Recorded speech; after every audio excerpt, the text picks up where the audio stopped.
Hi students, வணக்கம். இப்போ என்ன பார்க்க போகிறோம்? இயல் 3 பயிற்சி 3.1 7ஆம் கணக்கு. என்ன கொடுத்துருக்கோம்? 6 மீட்டர் நீளமும் 4 மீட்டர் அகலமும் கொண்ட செவ்வகத்தின் சுற்றளவு மற்றும் பரப்பளவு. ஒரு செவ்வகம் வரைவோம். நீளம் 6 மீட்டர், அகலம் 4 மீட்டர். செவ்வகத்தின் சுற்றளவு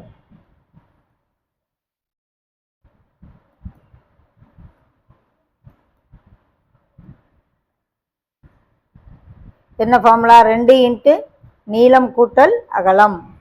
ஓகே, இது எல், இது பி. நீளம் 6, அகலம் 4. ஓகே, நீளம் 6 மீட்டர், அகலம் 4 மீட்டர்.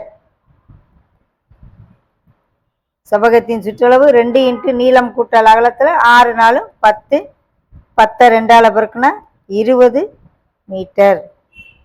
சுற்றளவு கண்டுபிடிச்சிட்டோம். அடுத்து பரப்பளவு. பரப்பளவுக்கு என்ன ஃபார்முலா? நீளம் இன்ட்டு அகலம். நீளம் 6 மீட்டர், அகலம் 4 மீட்டர். ஸோ 6 24 மீட்டர் ஸ்கொயர்டு அல்லது சதுர மீட்டர். Area 6 24 metre squared. ஓகே, சுற்றளவும் பரப்பளவு.